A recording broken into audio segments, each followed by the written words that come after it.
The dusty wind of a small Kansas town blew through the open church doors as Lily stood, trembling in her mother's old white dress. She was only 19, barely understanding what it meant to be someone's wife.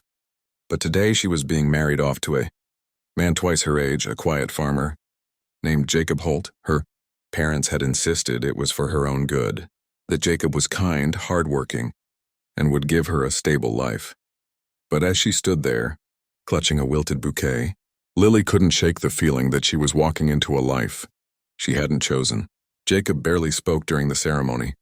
His face was weathered by years of sun and labor, and his rough hands looked more suited for a plow than for holding hers. When the preacher pronounced them husband and wife, Jacob simply nodded, placed his hat back on his head, and led her outside without a word. No kiss, no smile, nothing but the creak of the old wagon waiting to take them to his farm. The journey felt endless. The road stretched across open fields that glowed gold under the setting sun. Lily's heart pounded.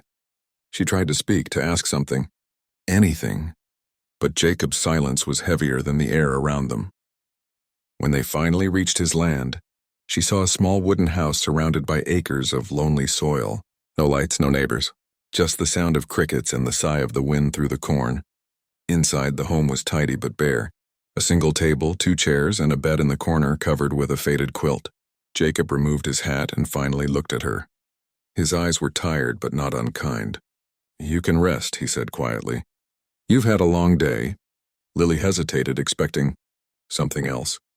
Every story she'd ever heard about wedding nights came rushing back. Fear, duty, pain. She braced herself. But instead, Jacob turned away and began fixing a small meal on the stove. He slid a plate toward her with trembling hands. "You must be hungry," he murmured. "Eat first." She watched him in disbelief. He didn't touch her, didn't demand a thing.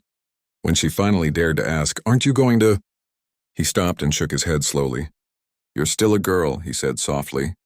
"You don't know me yet. I won't take what isn't freely given." Lily's eyes filled with tears she hadn't expected. No one had ever asked what she wanted before. That night, instead of becoming husband and wife in the way she feared, they sat together in silence, sharing bread and stories under the flickering oil lamp. For the first time, Lily saw not a poor farmer, but a man who carried gentleness beneath his rough skin, a man who might just give her something far rarer than wealth, respect. And that was the moment she realized what he did on their wedding night didn't shock her with fear. It shocked her with kindness.